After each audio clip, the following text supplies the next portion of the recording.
Welcome back to our channel, friends. I'm honored to have you with me once again as we explore some of the deepest spiritual questions that shape our lives. Today, we are going to journey into a topic that every serious seeker must face sooner or later.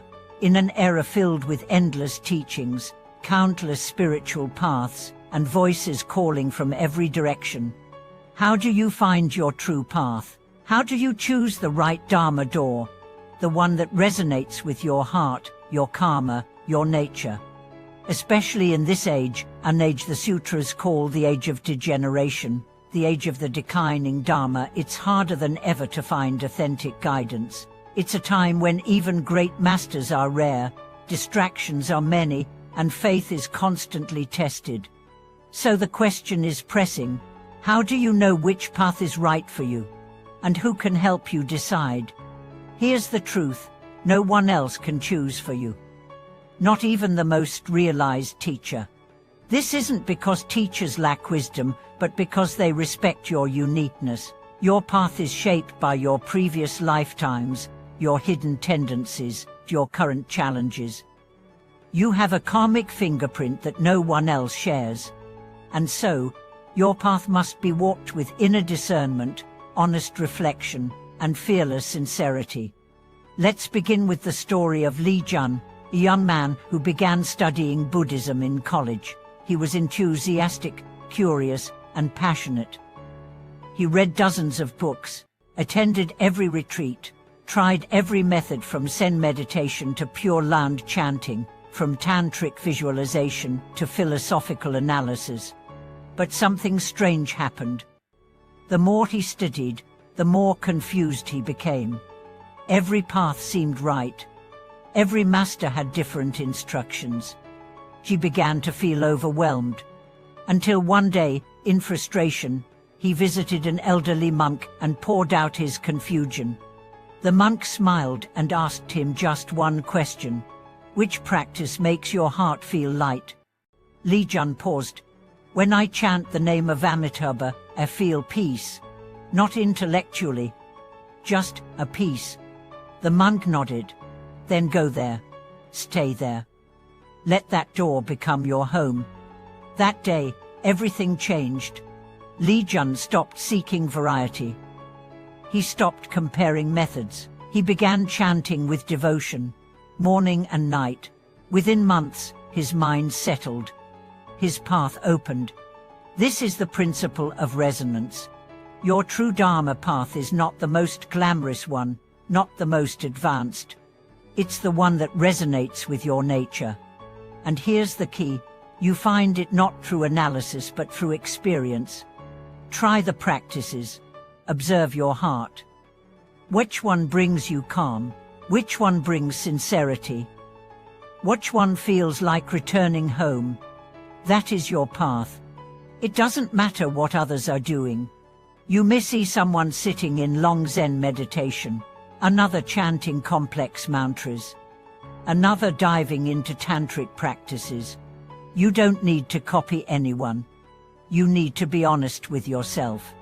There's a beautiful teaching: better to dig one deep well than dozens of shallow holes. If you keep jumping from practice to practice, you may gather knowledge but you will not reach water. But if you choose one and stay with it and go deep, you will find the source. This doesn't mean blind faith. It means commitment after investigation. Find the practice that lights your heart. Then give yourself fully. There's another story.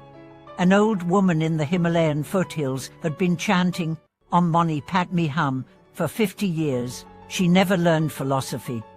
She couldn't tread, but her eyes were bright with clarity. One day, a scholar visited her and said, "Don't you want to understand the meaning of what you chant?" She smiled. "Why, when I chant, I feel the Buddha beside me. That's enough." This is the power of devotion. You don't need complexity. You need sincerity. In the age of degeneration, the greatest blessing is simplicity, because simplicity cuts through confusion. For now, how do you test if a practice is truly right? Master Menkan once said, The right path brings stability, not excitement. Depth, not drama. Peace, not performance. So ask yourself, does this practice make me more patient, more compassionate, more honest? Or does it inflate my ego, make me feel superior, make me chase experiences? The right path doesn't make you feel special. It makes you feel sincere. It doesn't promise powers. It gives you perspective. It doesn't guarantee bliss. It helps you embrace suffering. In this way, your path becomes real. It becomes less about ideas and more about embodiment. Let's speak about one more critical point. Even when you've found your path, doubts will come. You'll hit dry spells. You'll get distracted. You'll wonder if there's something better elsewhere. That's natural. But remember this, every path has valleys. What matters is that you keep walking. Faith is not the absence of questions. Faith is the strength to continue. And in this age, even small steps matter immensely. The sutras say, in times when the Dharma declines, even a moment of right thought creates oceans of merit. So don't underestimate your effort. Don't belittle your practice. Even 10 minutes of sincere chanting can shift your karma. Even a single prostration done with humility can open inner gates. You are not late. You are not lost. You are right on time. But now it's time to choose. Not forever, but for now. Pick one path and give it your whole heart.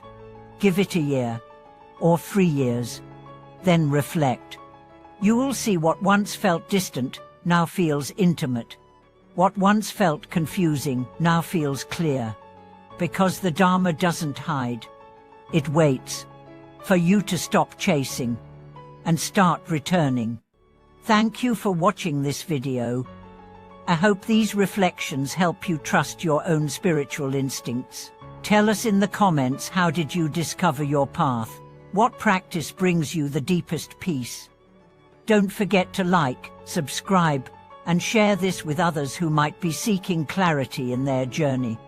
Until next time, may your path be sincere, your heart be steady, and your steps be light with faith.